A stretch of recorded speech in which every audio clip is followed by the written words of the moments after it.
Ako ang ating gagawin grand procession at yan din sa tulong ng ating kamareros. Maraming salamat po.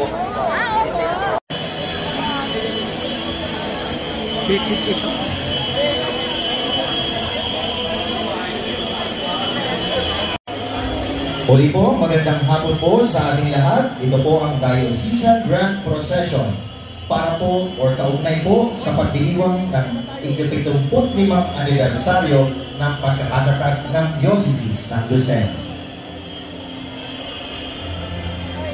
Kasaysayan ang Kristyanismo ng lalawigan ng Quezon, kung saan matatagpuan ang kasalukuyang Diocese ng Lucena ay nagsimula sa huling bahagi ng ika-16 na siklo na ang mga Kastila ay nagsimulang magtalaga ng encomenderos upang maging tagapamahala sa bayan tulad ng Lukban at Tayabas. Ang unang ebanghelisasyon ng Kristyanismo na pinamunuan ng mga paring Agustino sa Lukban ay nagmarka ng pinakamaagang pakikipag-ugnayan sa mga katutubo na naging isa sa mga unang pueblo na itinatag ng mga Kastila sa lalawigan ng Tayabas na ngayon lalawigan ng Quezon. Taong 1580s, sinimulan ng mga paring Fransiskano ang sistematikong proseso ng Hispanisasyon at Kristyanismo na tinatawag na redusyon. Ang Tayabas na itinatag ni Padre Juan de Plasencia at Padre Diego de Oropesa noong 1578 ay itinatag bilang parokya noong 1580. Binigyan din nila ang mga katutubo sa Lukban na magkaroon ng unang residenteng pari noong taong 1595. Sa pagiging epektibo ng Super-Specula Militantis Ecclesiae, ang bula ng Papa o isang pampublikong atas, dekreto o opisyal na dokumentong inilathala ng isang Santo Papa sa Simbahang Katoliko para sa pagtatayo ng Diocese ng Cáceres sa Naga noong taong 1595. Ang lalawigan ng Quezon at Marinduque ay nagsimulang maging kabilang sa jurisdiksyon ng diocese na ito. Bago ang petsa na ito, ang diocese ng Maynila ay sumasaklaw sa buong teritoryo ng Pilipinas. Mula 1595 hanggang 1910, ang Quezon at Marinduque ay pinamumunuan sa espiritual at pastoral na mga obispo ng diocese ng Cáceres. Noong ika-10 ng Abril taong 1910, ang bula ng Papa noong 1902 ni Pope Leo XIII ay nagtatag ng mga obispo ng Lipa, Calbayog, Tuguegarao at Zamboanga. Isinakatuparan ni Pope Pius X na nagbigay ng pahintulot sa paglipat ng Quezon at Marinduque sa jurisdiksyon ng Diocese ng Lipa. Ang bula ng Papa na Quo Aeterni Domini Egregis Saludi ni Pope Pius XII na bumubuo ng bagong diocese, ang Diocese ng Lucena, na may petsang ika-28 ng Marso taong 1950. Samantalang ang kanonisasyon nito ay naganap noong ika-8 ng Setyembre taong 1950 sa Katedral ni San Fernando sa lungsod ng Lucena. Ayon sa bula, ang bagong diocese sa Timog Katagalugan ay magiging isang suffragan ng Arsobispo ng Maynila. Si Obispo Rufino Santos ng Maynila ay nagsilbi bilang apostolikong administrador ng Lucena mula Setyembre 1950 hanggang ika-21 ng Enero taong 1951, na kung saan si Obispo Alfredo Maria Obiar ang humawak sa Diocese ng Lucena noong ika-22 ng Enero taong 1951. Nagbitiw siya bilang obispo ng Lucena noong ika-22 ng Setyembre taong 1976. Si Obispo Jose T. Sanchez ay itinalaga bilang coadjutor bishop ng Lucena, na may karampatang umalili noong ika-7 ng Pebrero taong 1972 at hinirang bilang residential bishop noong ika-25 ng Setyembre taong 1976. At formal na pinamahalaan ang diocese noong ika-11 ng Oktubre taong 1976. Ang lalawigan ng Marinduque ay humiwalay mula sa diocese ng Lucena noong ika-2 ng Abril taong 1977. At noong ika-10 ng Mayo taong 1978, ang diocese ng Boab ay kanonikal na naitatag. Sa pangunguna ni Obispo Sanchez, ang makasaysayang unang sinodo ng Lucena noon ay ginanap noong ika-24 hanggang ika-27 ng Abril taong 1979. Ang 298 na resolusyong ito ang naging batayan ng pagpapanibago ng diocese. Itinalaga si Obispo Sanchez bilang Arsobispo ng Nueva Segovia noong ikalabing-dalawa ng Enero taong 1982. Si Obispo Ruben T. Profugo, noon ang kasalukuyang Auxiliary Bishop ng Lucena, ay itinalaga bilang Vicar Capitular ng Diocese. Noong ika-15 ng Mayo taong 1982, inirang si Obispo Profugo bilang pangatlong residenteng obispo ng Lucena. Ang kanyang formal na pagtatalaga ay naganap noong ika-13 ng Hulyo taong 1982. Ang gumaka na bumubuo ng silangang bahagi na lalawigan ng Quezon ay ginawang hiwalay na diocese noong 1984. Ang diocese ng Gumaka ay kanonikal na itinatag noong ika-29 ng Enero taong 1985. Noong ika-4 ng Mayo taong 2002, itinalaga ni Pope John Paul II si Obispo Emilio Z. Marquez, na nooy obispo ng Gumaka bilang coadjutor bishop ng Lucena, na may karapatang humalili bilang apostolikong administrador ng Gumaka. Formal na pinamahalaan ni Obispo Marquez ang diocese ng Lucena noong ika-4 ng Nobyembre taong 2003. Sa panahon ng kanyang pangangasiwa, ang ikalawang Sinodo na Lucena ay tinawag noong ika-7 hanggang ika-11 ng Hunyo taong 2004. Kasabay ng ika-25 anibersaryo ng unang Sinodo upang masuri ang buhay pastoral ng diocese sa pamamagitan ng pagsulit sa pagpapatupad ng 9 na dekreto ng ikalawang Sinodo.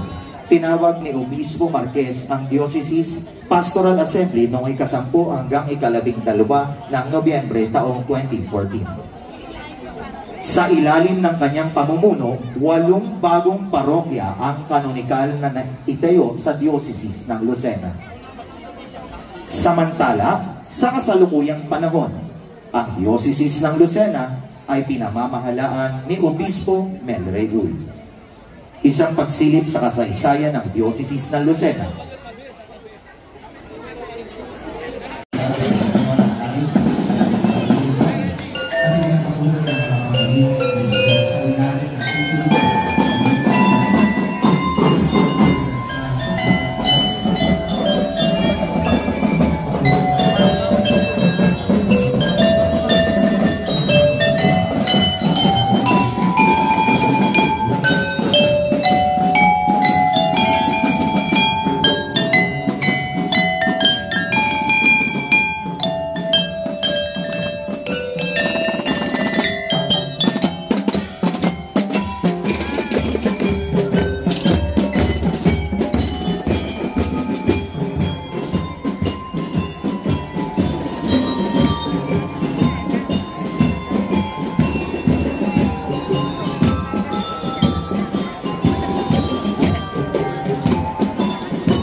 Lahat, bagang pinamahal at sinisinta ng Diyos, ito po ang Diocesan Grand Procession.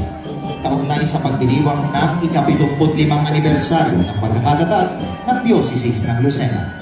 Ang marigal na prosesyon ay pinangungunahan ng ating Obispo Mel Reyul, leading Obispo ng Lucena. Gayon din kasama ang ating mga kasama ng kaparikan mula sa bumubuo ng Diocese ng Lucena.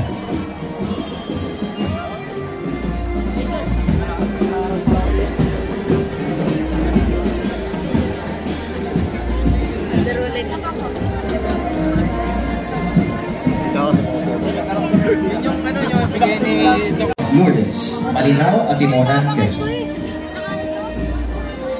Noong taong 1858, nagpakita ang mahal na ina ng 18 beses kay Bernadette Sobilius sa isang maliit na pamayanan sa Pransya na kung tawagin ay Lourdes.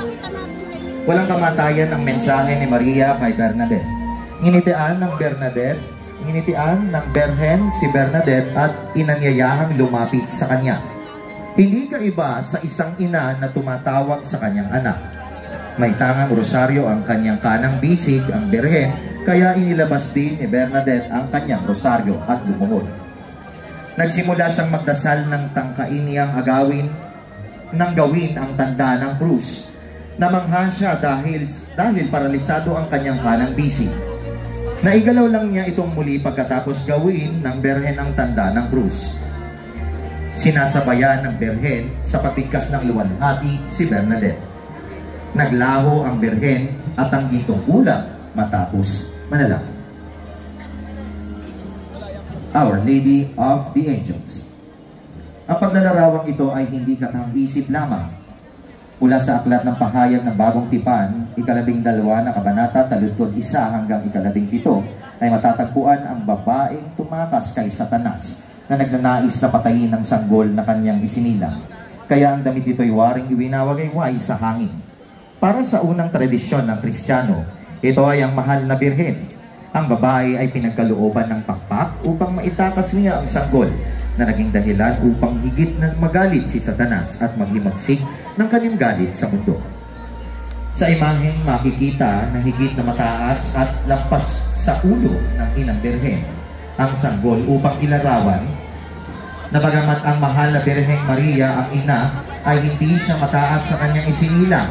Sa halip, siya ay isang lingkod na inilalarawan ng labis na pagkakahilig ng kanyang ulo at larawan ng pagpapakumbaba.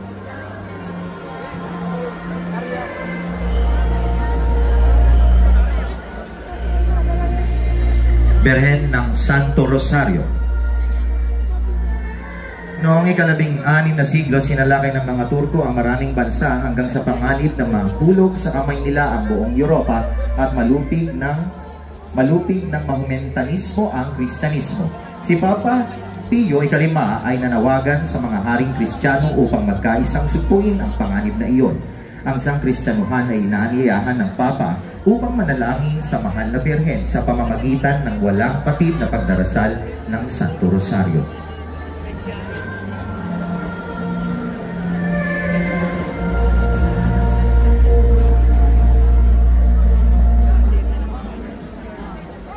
Our Lady of Peace, Good Voyage Parish.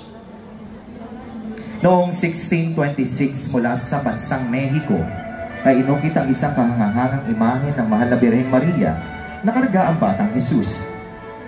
Sa kabila ng mabagsik na bagyo at mapanganib na paglalayag sa karagatan, ligtas silang nakarating sa Maynila bilang pasasalamat sa kanyang pamamagitan at proteksyon. Ibinangalan sa kanya ang titulong Nuestra Señora de la Paz y Buen Viaje, ina ng kapayapaan at mabuting paglalakbay. Una siyang iniluklok sa Intramuros, ngunit nang pumanaw si Tabora noong 1632, ang imahen ay inilipat sa Antipolo sa pangangalaga ng mga Jesuita. Noong September 8, 1950, opisyal na naitatag ang Diocese ng Lucena sa makasaysayang araw na ito. Ang mahal na imahe ng Our Lady of Peace and Good Voyage ay dinala mula Antipolo at iniluklok sa dambana ng Katedral ni San Fernando bilang tanda ng kanyang ina at patronang patnubay sa bagong tatag na diocese. Patrona at dambana ni Santa Ana mula sa Maligboy, Pagbilao, Quezon. Ang pinagmula ng pista at debosyon kay Santa Ana sa silangang Maligboy, Pagbilao ay nakaugat sa isang simpleng panata na ang tinong lumago tungo sa isang makasaysayang dambana ng pananampalataya. Sa paglipas ng panahon at pag-usbong ng pananampalataya at debosyon, isang makasaysayang araw noong 15 ng Hunyo, taong 2000, nang naganap na italaga ang simbahang gusali sa Diyos at sorpresang idineklara bilang pang-diocesis na dambana sa dekretong ipinagkaloob ng nooy obispo ng Lubhang Kagalanggalang Ruben P. Profumo.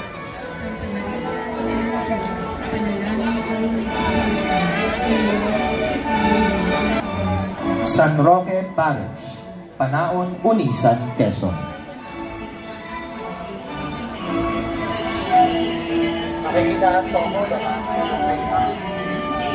Ang mga kasamahan po nating mananampalataya ay inaanyayahang sumabay sa panalangin na itinalagaan ng bawat parokya.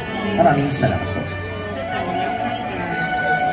San Isidro Labrador. Ang kauna-unahan at orinal na imahe ni San Isidro Labrador Pagsasaka, patron ng parokya ng bayan ng Agdangan, ay nawala noong panahon ng paglilingkod ni Reverend Father Modesto Bonzon. Ayon sa mga matatanda, dumating ang imahen sa bayan sa panahon ng matinding tagtuyot na tumagal ng ilang buwan sa paniniwala na sa pamamagitan ng panalangin kay San Isidro ay ipagkakaloob ng Diyos ang biyaya ng ulan. Inilagay ni Father Bonzon ang poon sa gitna ng parang ng simbahan at dooy nagdasal kasama ang mga sakristan.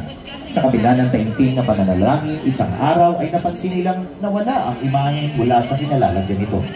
Lumabas na ito ay kinuha ng isang taong naawa sa poon dahil halos mabitak na ito sa inyo.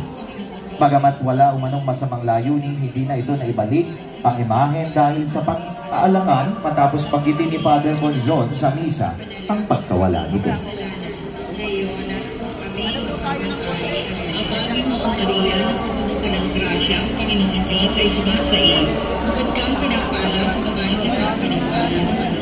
Ang banal na krus.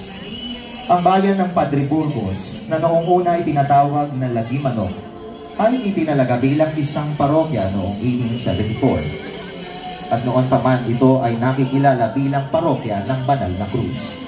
Ang krus na itim na mahigit lamang sa isang talampakan ang siyang orihinal na krus. Simula pa lamang nang maitayo ang kapilya ng Barrio Punta. Sa kasalukuyan ang Holy Cross Parish ay patuloy na nagsusumikap na palaguin ang pananampalataya ng sambayanan sa pamamagitan ng pagpapatuloy ng debosyon sa krus, sa mas kilala sa tawag na Sublian sa Krus.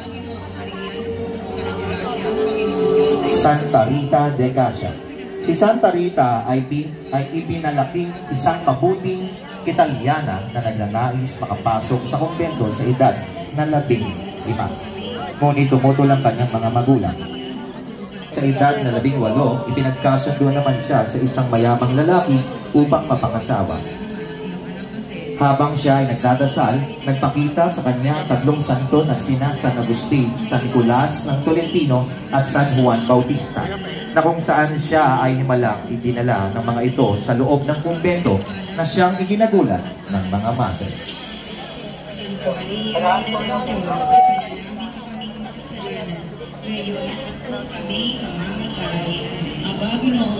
San Pedro Apostol.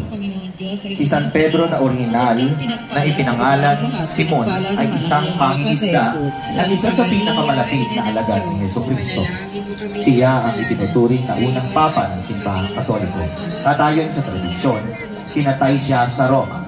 Ang kanyang kapistahan ay pinagdiriwang tuwing ika-29 ng Hunyo. Siya ay ginagalang bilang patron ng papadong at ng simbahan. Ang kanyang pamumuno at dedikasyon sa pagpapalaganap ng mensahe ni Kristo ay nananatiling fundamental sa kasaysayan ng Kristyanismo. Makikisuyo po, pakitabi lamang po at malaking ikot na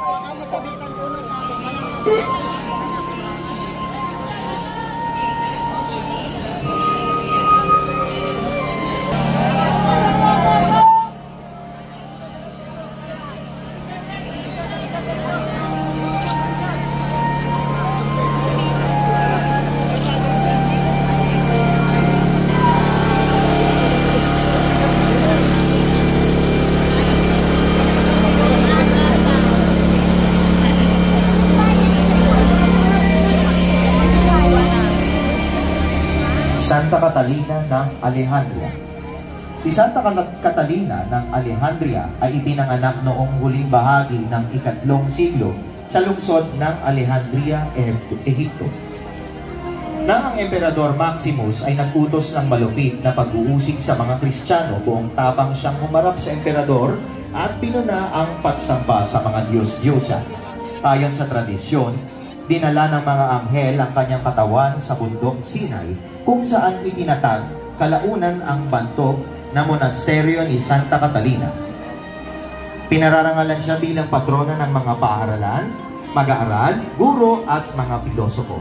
Puwara ng matalinong pananampalataya at matatag na loob sa gitna ng panganib.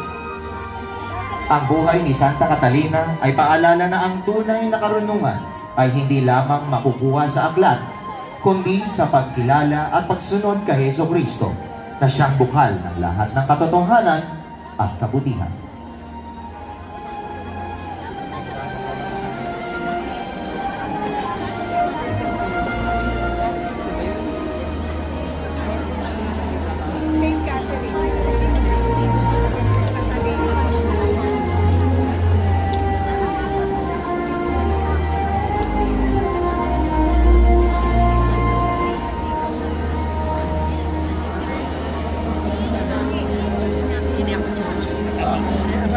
Santo Padre Pio. Nakilala siya sa taguring Pio, ngunit ang tunay na pangalan ay Francesco Borgone. Isinilang sa Pietrelcina, Timog, Italia noong ika-35 ng Mayo taong 1887. Makaraan ng mahabang paglilingkod at walang patid na gawain, si Padre Pio ay pumanaw sa gulang na 81 noong ika-23 ng Setyembre taong 1968. Sinimula ng proseso ng pagtitipon ng mga tala ng kabanalan ni Padre Pio noong ika-20 ng Marso taong 1983. Siya ay naging santo noong ika-16 ng Hunyo taong 2002. Ipinagdiriwang ang kapistahan ni Santo Padre Pio tuwing ika-23 ng Setyembre. Saint Therese of the Child Jesus.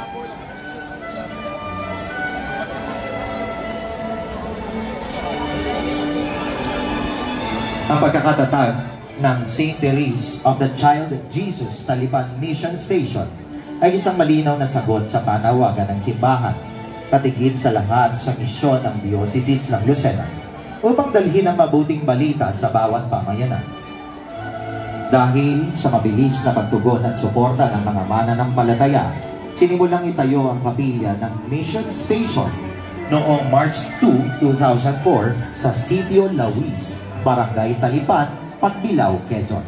Sa isang lupang may sukat na 2,500 metro kwadrado na buong pusong ipinagkaloob ng pamilya Johnson R. Partilla.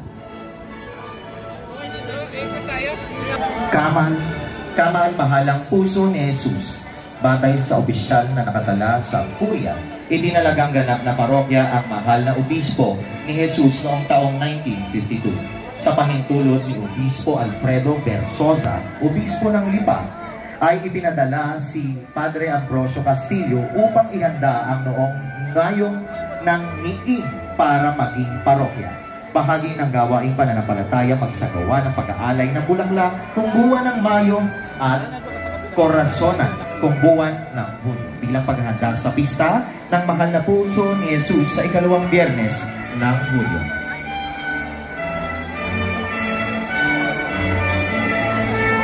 Our Lady of Sorrow, Parish and National Shrine of Our Lady of Sorrow, mula po sa Dolores, Quezon. Kumigit kumulang 200 taon. Ang imaheng ito ay imahe ng Mary at the Foot of the Cross. Ipinagdiriwang ang kanyang kapistahan tuwing ika-15 ng Setyembre ng taon. Ipinagdiriwang din ang kanyang sakit o hapis tuwing Biyernes de Dolores. Ipinagdiriwang din ang Biyernes de Dolores dahil ito ang Biyernes bago ang Linggo ng Palaspas.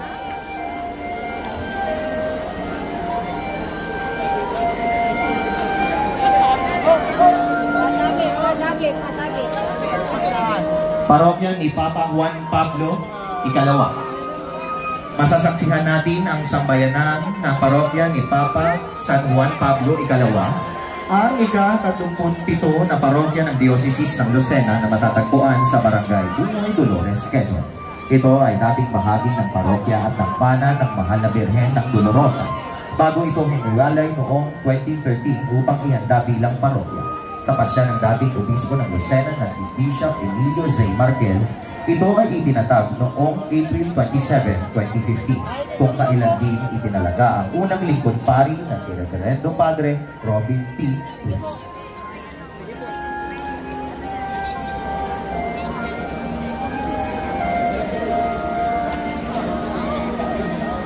San Juan Bautista. Si San Juan Bautista ang huling dakilang propeta ng Lumang Tipan at ang tagapagpauna ng Mesiyas, ang ating Panginoong Jesucristo. Siya ang tinig na sumisigaw sa ilang, ihanda ninyo ang daraanan ng Panginoon, tuwirin ninyo ang kanyang landas. Ang pangalan na Juan ay galing sa salitang Hebreo na nangangahulugang ang Diyos ay mapagtiyan. San Pedro Calungsod. Si San Pedro Calungsod ang ikalawa sa dadalawa pa lamang na santong Pilipino. Ipinanganak siya noong 1654 sa Kabisayaan. Siya ay nag-aaral ng katisismo at wikang Kastila sa ilalim ng mga paring Jesuita sa Cebu. Siya ay naging katulong ng mga paring Jesuita bilang sakristan, katekista at karpintero. Gayon din siya ay isang martir at tunay na huwaran sa katapangan at paninindigan.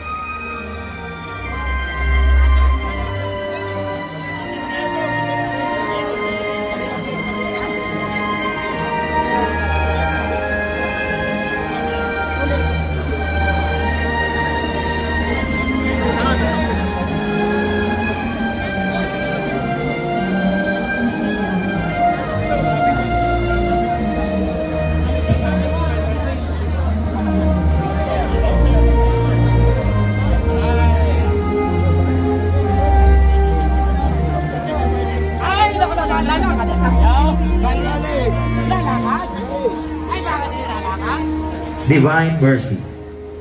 Noong 1933, ipinagkaloob ng Diyos kay Santa Faustina ang dakilang pangitain ng kanyang awa. Ang sabi ni Santa Faustina, isang nagniningning na ilaw ang aking nakita sa Diyos Ama. Sa gitna nito, ang ilaw at mundo ay nakita ko at nakita ko si Jesus na nakapako sa krus. At upang naising tumingin ng Diyos sa sanlibutan, ay dapat siyang tumingin ng masinsinan sa mga sugat ng Panginoon. At aking naunawaan na mapalad ang sanlibutan para sa kapanganakan ni Jesus.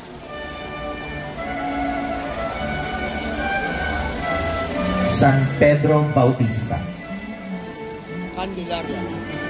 Si San Pedro Bautista Blasquez ay isang Kastilang Pransiskanong misyonero na naninirahan sa Pilipinas. Isang taong marugdo na nagpagal upang maisakatuparan ang kalooban ng Diyos. Naging marugdo ang kanyang buhay, panalangin, at sa kabila ng kanyang kaabalahan, lagi siyang naglalaan ng oras para magdasal at mag-iyak.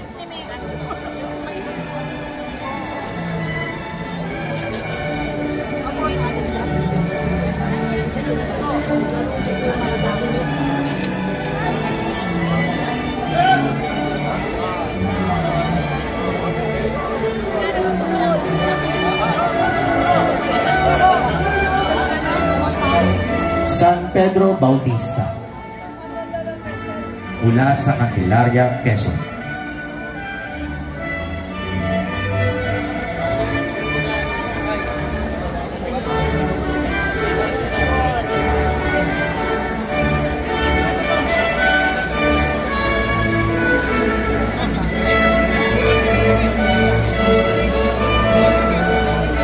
Mahal na Birhen ng Santo Rosario. Bago pa man maging isang ganap na parokya ang Mahal na Birhen ng Santo Rosario dito sa Cabay, Piaong, Quezon, noong 5 ng Mayo taong 1962, masasabing ang unang tao na naninirahan dito ay totoong malapit sa Diyos. Sa pagmamalasakit ni Monsignor Espederi John Magundaya, naipasya ng lubhang kagalang-galang na obispo ng Lucena, Alfredo Maria Obiar, na itatag ang parokya ng Mahal na Birhen ng Santo Rosario dito sa Cabay, Piaong, Quezon. Mahal na Ina ng Laging Saklolo. Ang larawan ng Mahal na Ina na karaniwang larawan ng Ina ng Laging Saklolo, ang orihinal na larawan nito ay gawa sa Creta, isang isla sa Griego. Ay gawa noon pang ika-13 ng siglo at sinasabing isa sa mga pintang larawan na ginawa ni San Lucas. Viva! Mahal na Birhen Maria, Reyna ng Mundo. Hinggil sa Mahal na Birhen Maria, walang masasabing sapat ayon kay San Bernardo ng Calvox. Bago pa man itinalaga ni Pope Leo XII noong taong 1954 sa kanyang sulat, ang kapistahan ng Mahal na Birhen Maria bilang Reyna ng Langit at Lupa na ang taunang namimintuho sa Mahal na Birhen ang mga milyong mga mananampalataya bilang isang reyna. Sa katunayan, maging bahagi na ang pagrorosaryo ang panalangin sa pagkatapos nito'y sinimulan noong ika-11 siglo, bagamat isinalin sa wikang Pilipino ang salitang Queen bilang hari Ang titulong Reyna ay paulit-ulit din binabanggit sa litanya ng Santo Rosario mula noon pang ika-16 na siglo.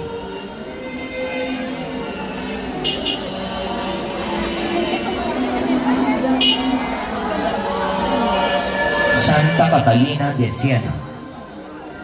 Si Santa Catalina de Siena ay ipinanganak noong ika-25 ng Marso 1347 sa Siena, Italia.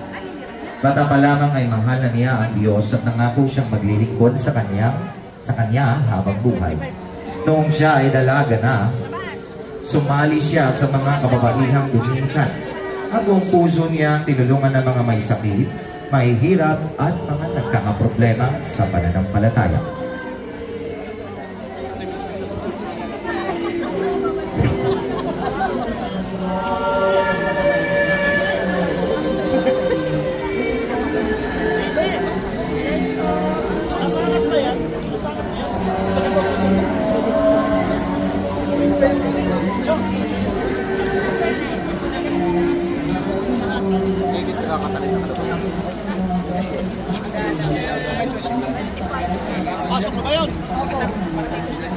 San Francisco ng Assisi.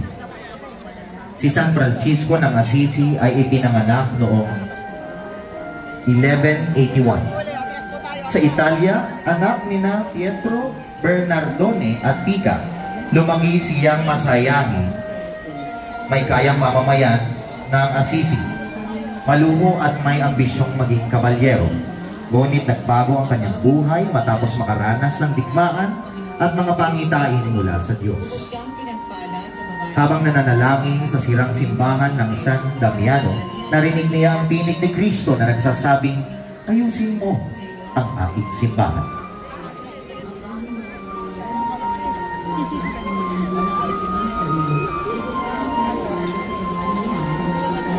Mahal na Birhen ng Guadalupe. Ang Mahal na Birhen ng Guadalupe ay nagpakita kay San Juan Diego at humiling ng templo para sa kanyang karangalan. Binigyan ng Mahal na Birhen ng Guadalupe si San Juan Diego ng lakas ng loob pagkabalik nito kungat sa tahanan ng obispo.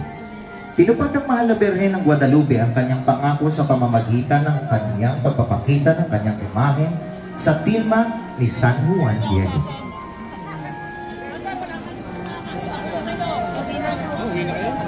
Immaculada Concepcion.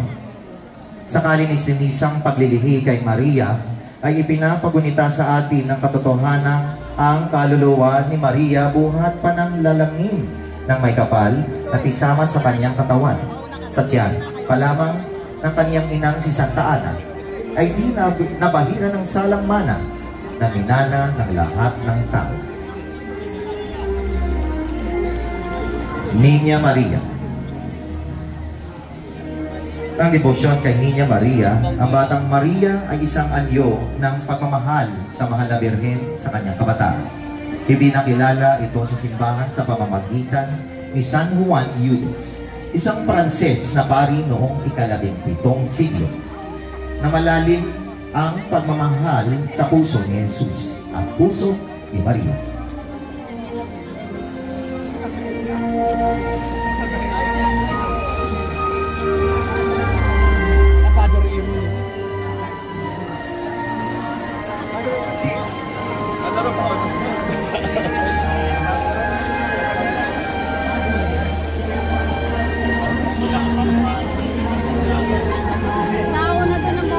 San Roque.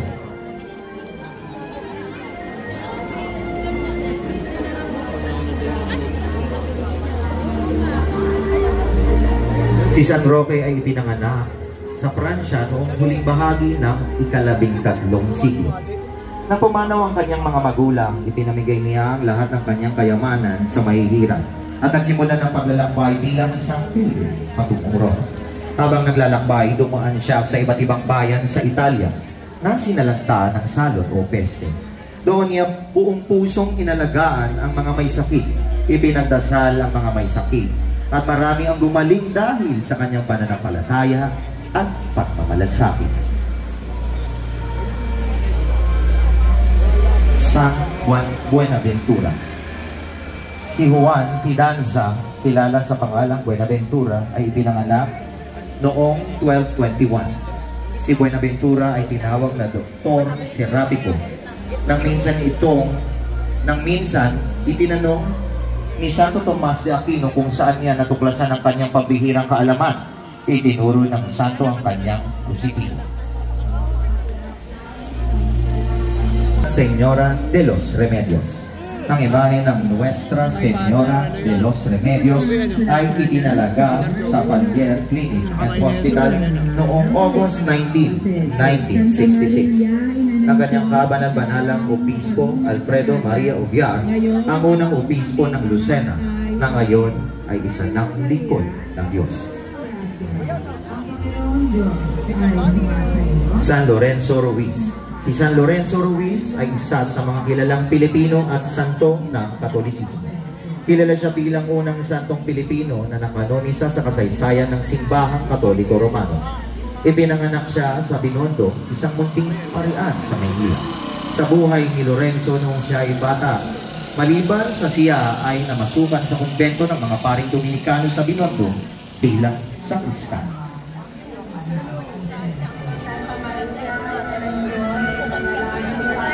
San Vicente Ferrer.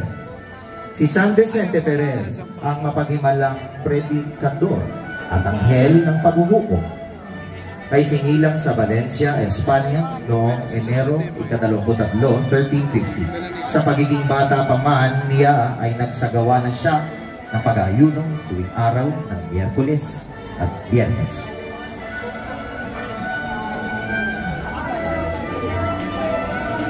San Luis. Si San Luis, obispo, ay ipinanganak sa probensya sa Italia noong ika-9 ng Pebrero 1274. Si San Luis ay may kaugnayan kay San Luis IX sa panig ng kanyang ama kay Santa Isabel ng Hungary sa panig ng kanyang ina. Habang bihag siya ay nag-aaral ng filosofiya at teolohiya na naging Fransiskano at pagtagal ay pinagkatiwala sa kanya ang administrasyon ng Arsobispado ng Lyon sa Pransya. Mahal na ina ng laging saklolo. Ang ina ng laging saklolo, titulong inihayag na Mahal na Birheng Maria, na patungkol sa isang Byzantine icon na kaugnay ng inukit sa isang kahoy sa estilong Byzantine. Pinaniniwalaan din itong nagmula sa Crete noong 1495. Ayon sa kasaysayan, ninakaw di umano ang imahe ng isang mangangalakal at dinala niya ito sa Roma kung saan kalaunan ay itinalaga rin ito sa simbahan ng San Mateo. Mahal na Birhen ng Pagdalaw. Batay sa paliwanag ng unang kura paroko at sa tradisyon ng simbahang Katolika, ang Mahal na Birhen ng Pagdalaw ay naging patron ng parokya dahil sa natatanging kahulugan ng pangyayari ito sa Biblia. Ang pagpili sa Mahal na Birhen ng Pagdalaw bilang patron ng parokya ay pinagpala sa mga mananampalataya na tularan ang mga katangian ni Maria, ang pagiging handang maglingkod sa kapwa at ibahagi ang biyaya ng Diyos.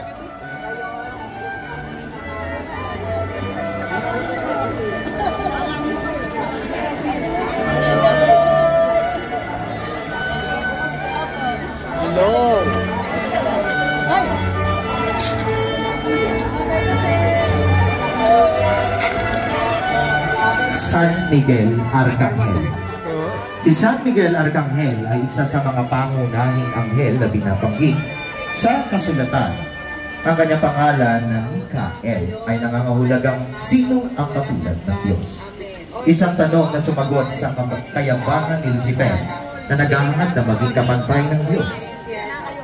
Si San Miguel ay kinikilala bilang prinsipe ng hukbo ng langit, tagapagtanggol ng mga mananampalataya at mandirigma laban sa kasamaan. Karaniwang inilalarawan si San Miguel Arcangel bilang isang matikas at matapang na anghel na may hawak ng espada o sibat. Tinatapakan ng demonyo, isang larawan ng kanyang katapangang espiritual at mapagtanggol sa mga anak ng Diyos. Sa lungsod ng Tayabas at sa mga maraming bahagi ng mundo, patuloy siyang pinararangalan bilang makapangyarihang tagapagtanggol, batay ng kaluluwa at patron ng katapangan at katapatan sa Diyos.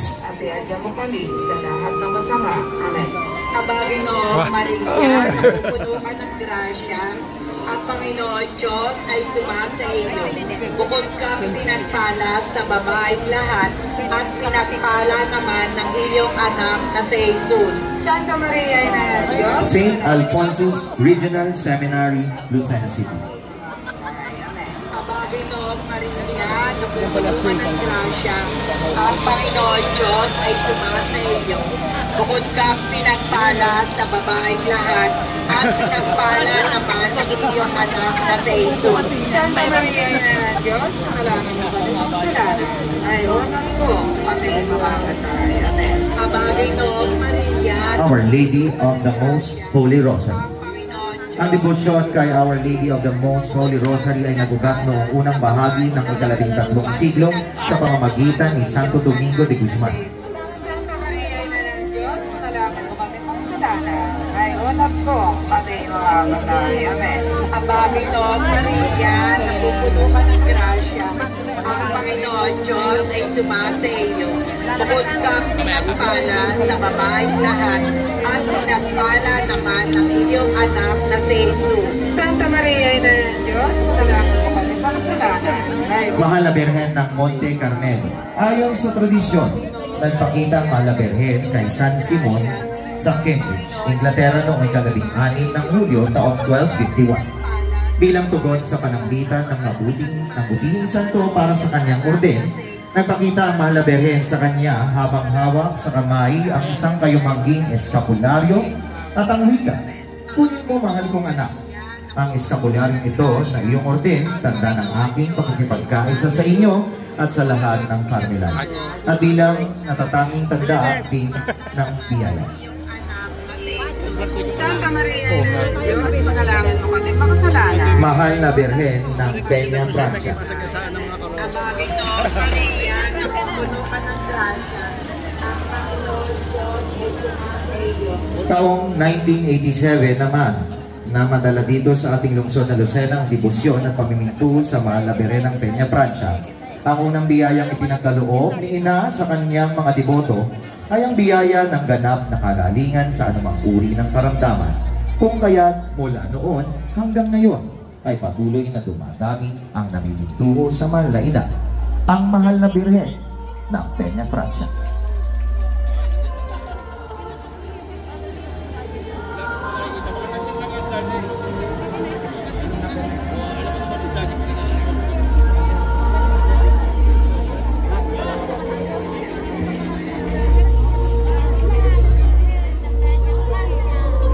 St. Joseph, Spouse of Mary Church.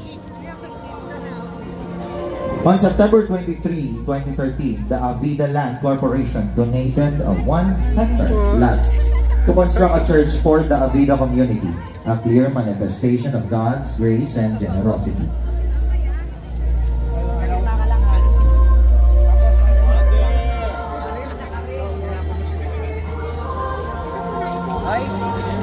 Ano yan? Pamunggahan.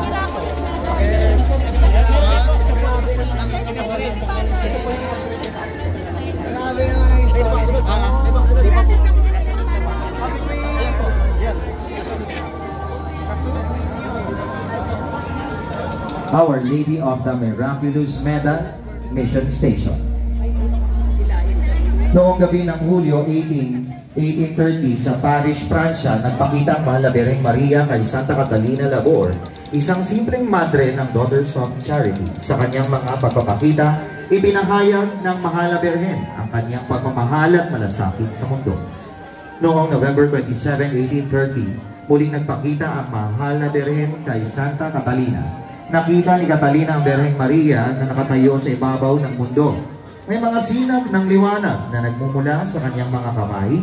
Sa paligid niya ay nakasulat ang panalangin, "O Maria, ipinaglihi ng walang kasalanan, ipanalangin mo kami na dumudulog sa iyo."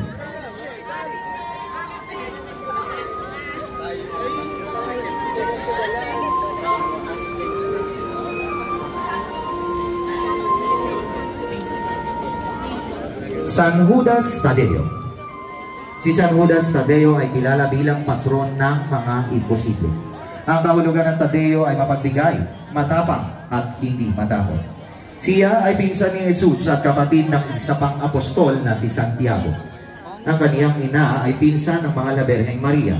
Makikita sa imahe ni San Judas na may hawak na larawan ng ating Panginoon. Ito ay kumakatawan sa pagtitiwala ng Panginoon kay San Judas ukol sa kaniyang banal na mukha na ipinaguhit ni Haring Abagaro ng Edesa na gumaling sa sakit na keto. Nang dalhin si San Judas ay ipinaguhit ng banal na mukha para sa kanya. Matapos ang kamatayan at muling pag-abuhay ni Jesus, si San Judas ay nagtungo sa dako ng Mesopotamia, Libya at Persia. Kasama si San Simon na kapwa apostol upang magturo ng binyagan ang mga hindi pa nabibinyagan. Siya ay namatay bilang isang martir sa Armenia. Sa panahon ngayon, ay milyong tao ang nasa buong mundo ang lumalapit kay San Judas bilang patron ng imposible, walang pag-asa at mga nag-iisa. San Isidro Labrador. Si San Isidro Labrador ay isang debotong Kristiyano at magsasaka na ipinanganak noong ika-11 siglo sa Madrid, Espanya. Kilala siya sa kanyang malalim na pananampalataya, kababaang loob at malasakit sa kapwa. Araw-araw bago magtrabaho sa bukid, dumadalo siya sa mga misa at ayon sa mga kwento, habang siya ay nananalangin, may mga anghel na tumutulong sa kanyang pagsasaka. At dahil dito, napabayaan niya ang kanyang mga gawain. Kahit siya ay nasa simbahan, kilala rin siya bilang himalang iniuugnay gaya ng pagpaparami ng pagkain at pagbibigay ng tulong sa mga nangangailangan. Siya ay namatay noong 1130 at kinilala bilang santo noong 1622. Si San Isidro ang patron ng mga magsasaka, manggagawa sa bukid at ang lungsod ng Madrid. Sa Pilipinas, ipinagdiriwang ang kanyang kapistahan tuwing ika-15 ng Mayo, lalo na sa mga komunidad ng agrikultural. Ang banal na mukha ni Jesus.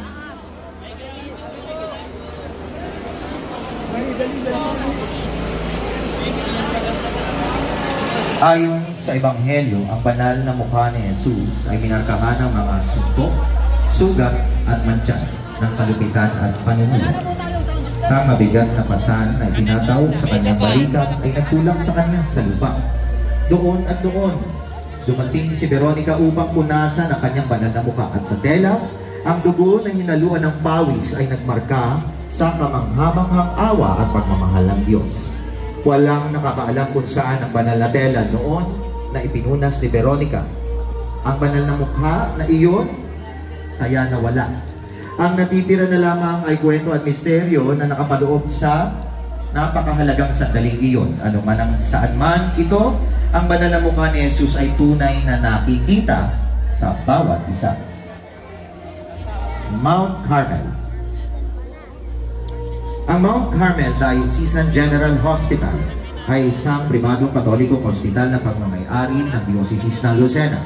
Kinikilala ito ng kagawaran ng kalusugan at ng Philippine Health Insurance Corporation bilang isang ospital na pangkalahatan sa ikalawang antas na may kabuuang 178 na kapasidad ng kama. Tumatanggap ito ng mga pasyente na may medical, chirurgical, obstetrical at gynecological na kondisyon. Gayon din ang mga pasyenteng bata at yaong mga kilalaman sa mga espesyal na serbisyo.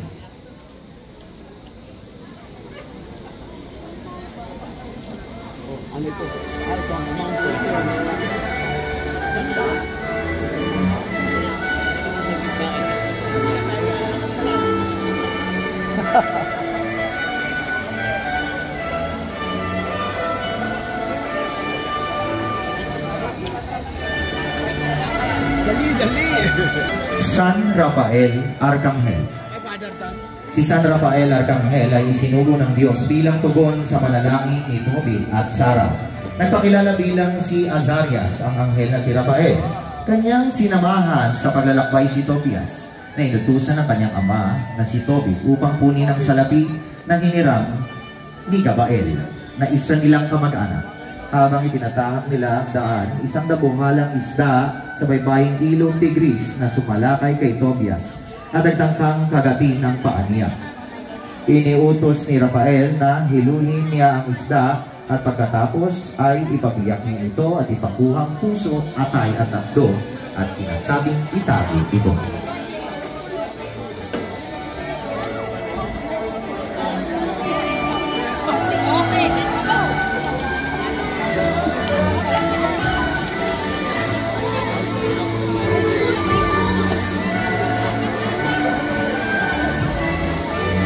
Sa mga itinalaga pong namumuno ng pagdarasal ng Santo Rosario, hinihikayat po ang sambayan ng mananampalataya na sumabay sa ating pagdarasal.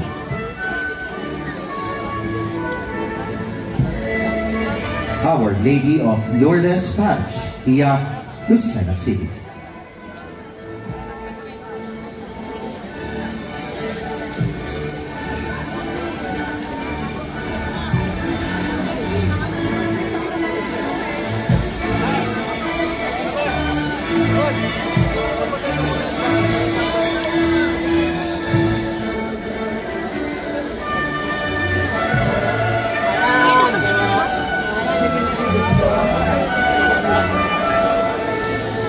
Parang kilala kita. San Fernando, Hari. Isinilang noong 1199, panganay sa 4 na anak ng Haring Alfonso ng Leon at Berengaria ng Castilla, Espanya. Sa gulang na 18 taon, siya ay pinahayag na hari ng Palencia. Si San Fernando ay naging mahigpit na tagapagpatupad ng batas, ngunit madaling magpatawad. Siya ay nagtatag ng maraming diocese at umambag ng malaki sa pagpapatayo ng mga simbahan, monasteryo at pagamutan. Maging ang mga nakubkob niyang moske ng mga Moro ay ibinagawa niyang bahay dalanginan ng mga Katoliko. Si San Fernando ay nagbigay ng kanyang mga kawal na pinakaganap na huwarang debosyon. Sa kanyang paghihingalo ay inihabilin niya ang kanyang kaluluwa sa Diyos at habang dinarasal ang litanya ng mga santo, buong katiwasayang inialay niya ang kanyang buhay at kamay ng dakilang lumikha. Siya ay pinahayag sa Santong Papa Clemente X noong ika-4 ng Pebrero 1671. Siya ay patron ng mga inhinyero at nasa larangan ng inhinyerya, ama at pamilya. Si San Fernandong Hari, ang patron ng Diocese ng Lucena.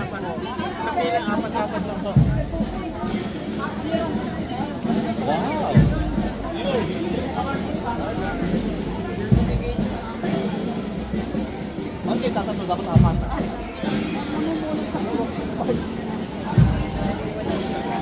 Naiwan ang isang mata.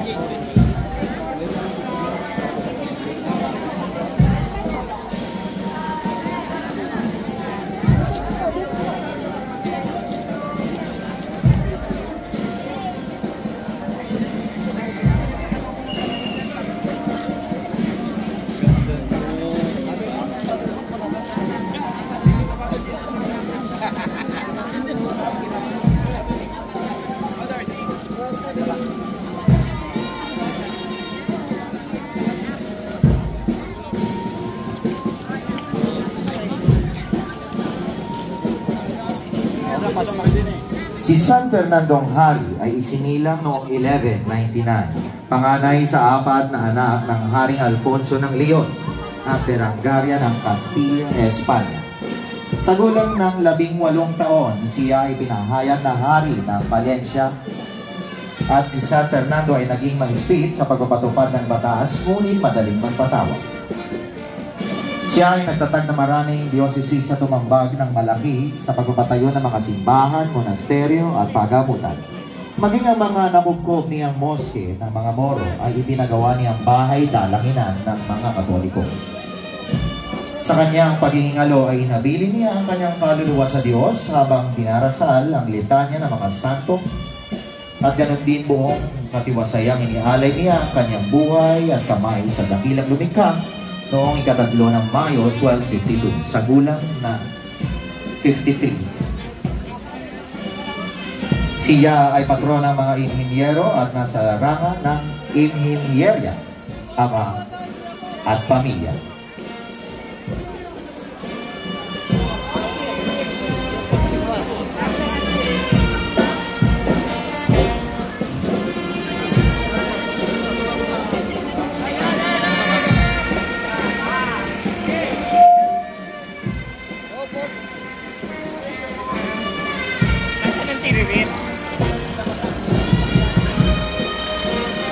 Kasalukuyan po nating nasasaksihan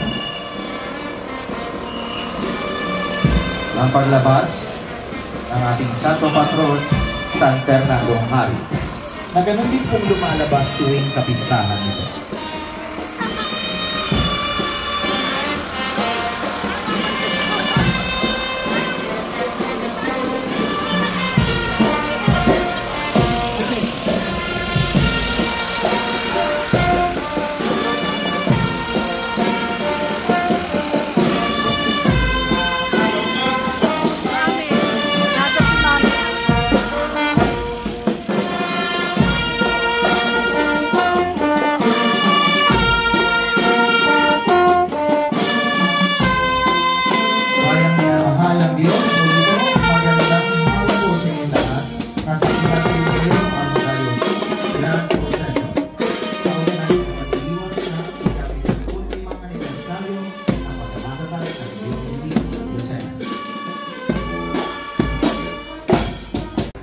Pwede sa chick, pwede sa boy.